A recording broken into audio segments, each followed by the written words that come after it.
Peace. What's up, YouTube? This is Draw Y'all back with another video. I had a question from my brother who asked me something that was pretty interesting. I want to share with y'all. It said, do y'all lay in bed with y'all wives while she's on her period, or was that for back in the day because they had no tampons? And I thought this was really good because I know a lot of brothers struggle with differentiating, understanding what laws we can apply to today and what laws we can't. I think this is very practical, especially for you brothers that have a woman or have women or have a wife or or whatever. You guys can kind of apply this to the best of your ability. And I'm in Leviticus 15. We can talk about it in detail. Now let's go down to verse 19 where it kind of talks about it explicitly.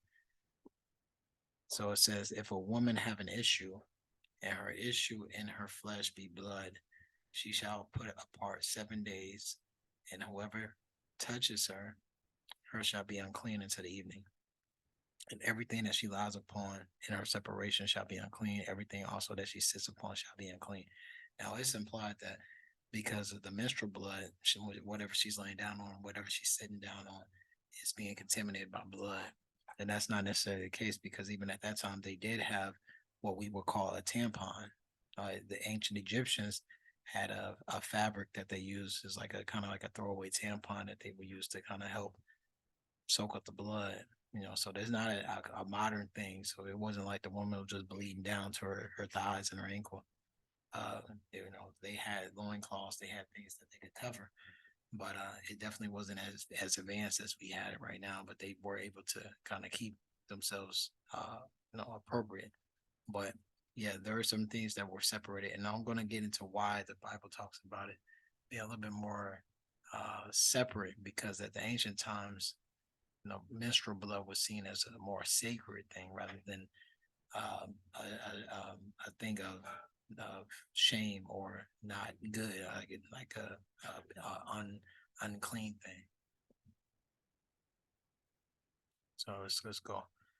And whosoever touches her bed shall wash his clothes and bathe himself in water and be unclean until the evening.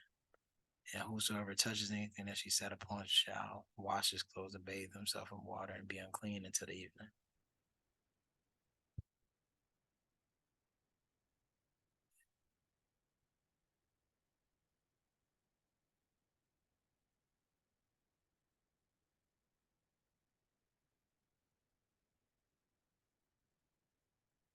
All right.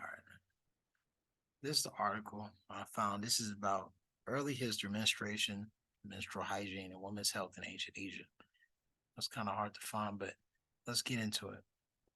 So it says many myths accord menstrual blood a life giving nature.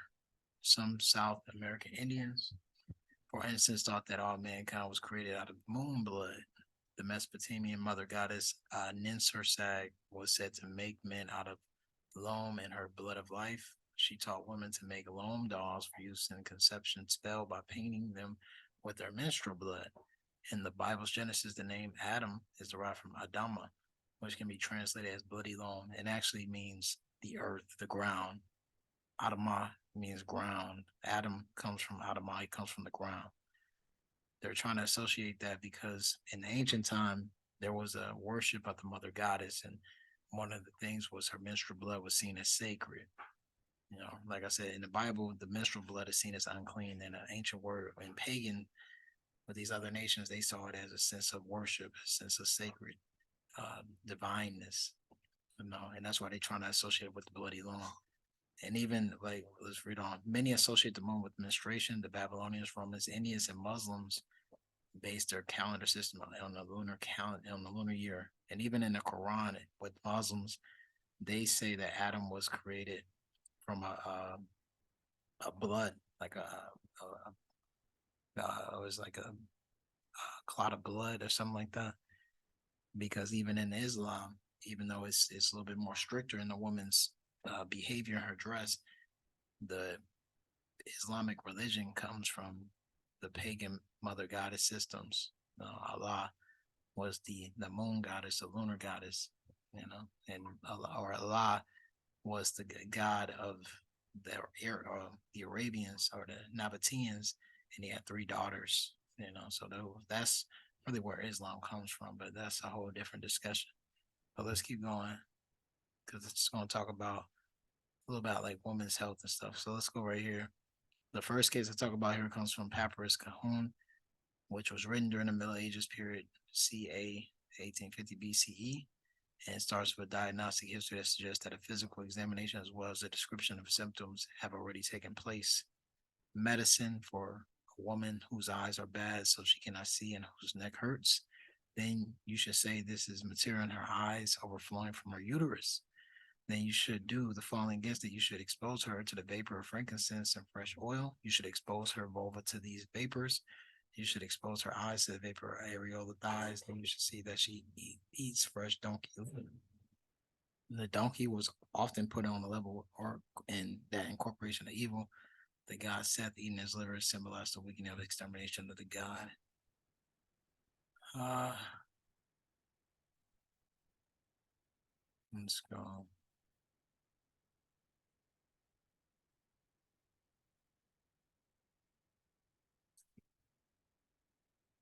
There's something in this article I want to get to. Yeah, menstrual blood. Menstrual blood was supposed to have a cleansing effect. This theory persists today. For example, in the idea of Margie Prophet, a good example is a passage in a story about Prince Setne Chaim Watset, in which his wife Aware describes her pregnancy by the cessation of her menstruation. When my time of cleansing came, I was able to cleanse no more. All right. So this is right here. In some spells for the mother and child, menstrual blood is used as an ointment to protect newborns from demons. Um,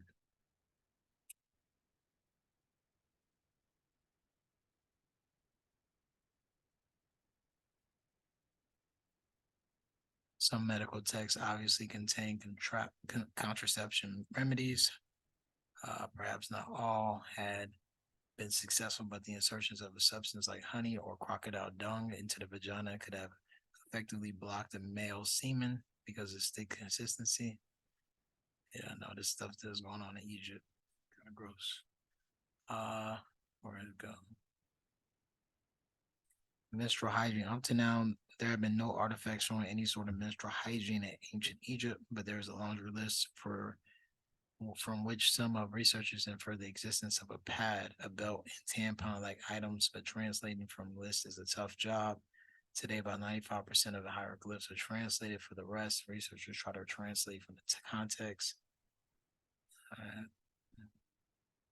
this one in a wisdom text, there is one more indirect hint about menstrual health hygiene. The text describes the high social status of a scribe and also gives some examples of negative careers, like that of a laundry worker, who even has to wash the loincloth of a menstruating woman, which could easily be a pad or belt or something similar. This story also again implies that menstrual blood was impure and was something a respectable man didn't touch. And indeed, there is no evidence for the use of menstrual blood as a remedy for men.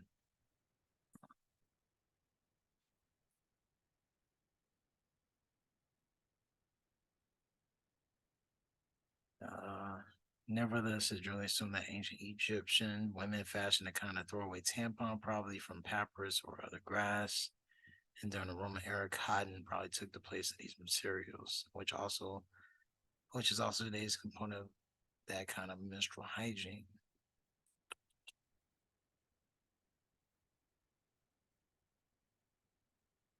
Yeah.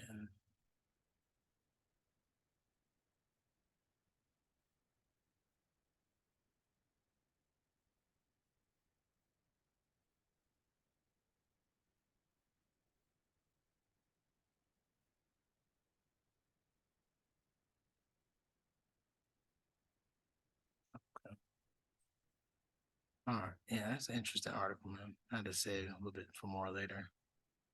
But let's get back. One thing about the scripture I wanted to talk about.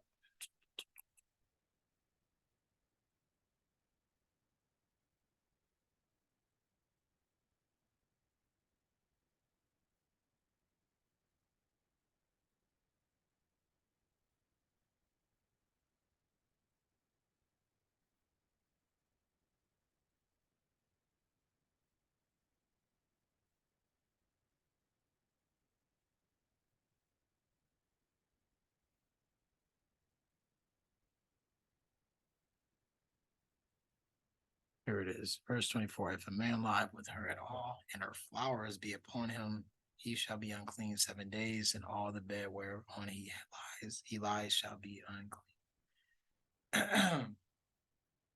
So I just wanted to highlight that, when it comes to the menstruation issue, uh, in context, in Egypt, menstruation had some positive, and at the same time, it was also seen as, a sense of level of uncleanness, but it's also seen as a sense of like a purification act. So women could use it. They purified themselves through their purification in regards to how they wash themselves, but also the blood was used to as a somewhat magical liquid. Like you said, it can defend or allegedly defend demons away from their babies and stuff like that. But like I said, the Most High created these rules and regulations to differentiate Israel from the other nations, especially Egypt and Canaan, because you know a lot of the stuff that they were doing in Egypt wasn't necessarily in line with what the Most High wanted His people to be a part of. And even in modern day African spirituality, sometimes they call their menstrual blood. People who are into voodoo and stuff. They call it flowers, and they quote unquote bless their household by putting their flowers or their blood in different areas of the house, like the bed or the couches, stuff like that, to kind of put a kind of like a magic spell on the household, because they think that protects the house, things like that. And that's why I say it's not necessarily about not being able to sleep next to your woman. It's about understanding the implications that there are women in history who have used their menstrual blood in a way of a witchcraft, and you just need to be aware of that.